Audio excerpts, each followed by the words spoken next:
मंगलवार भगवान हनुमान का दिन है।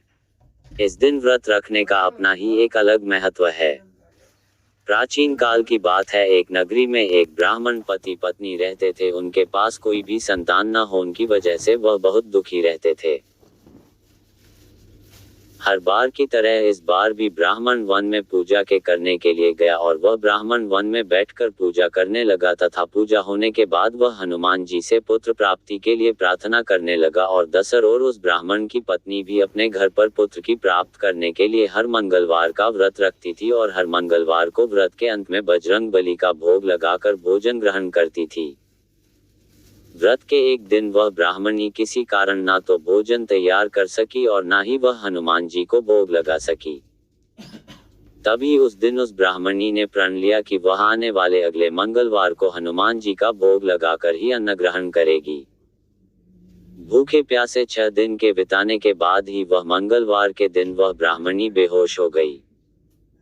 और तब उसकी इस निष्ठा, त्याग एवं सच्ची लगन व भक्ति को देखकर हनुमान जी प्रसन्न हो गए और उस ब्राह्मणी को दर्शन दिया और कहा कि वह उस ब्राह्मणी से बहुत प्रसन्न है और उसे पुत्र प्राप्ति का वर देते हैं तथा वर स्वरूप उस ब्राह्मणी को हनुमान जी पुत्र देकर अंतर्धान हो जाते हैं।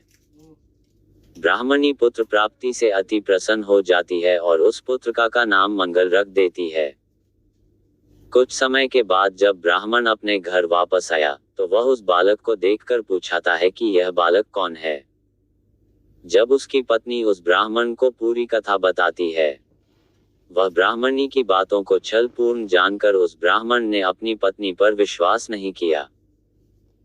एक दिन ब्राह्मण को जब मौका मिला तो ब्राह्मण ने उस बालक को कुएं में गिरा दिया और घर लौटने के बाद जब ब्राह्मणी ने ब्राह्मण से पूछा कि पुत्र मंगल कहाँ है, उसी समय पीछे से मंगल मुस्कुरा कर आ जाता है और ब्राह्मण उसे वापस देखकर चौंक जाता है। उसी रात हनुमान जी ने ब्राह्मण को सपने में दर्शन देकर कहा कि वह पुत्र उन्होंने ही ब्राह्मणी को दिया है तथा सच जानकर ब्राह्मण अति प्रसन्न हो जाता है और वह ब्राह्मण पति पत्नी नियमित रूप से हर मंगलवार को व्रत रखने लगते हैं। अतः इस प्रकार मंगलवार को व्रत रखने वाले हर मनुष्य पर हनुमान जी की असीम कृपा बनी रहती है। हनुमान व्रत पूजा विधि। मंगलवार व्रत पूजा विधि। हनुमान जी का व्रत लगा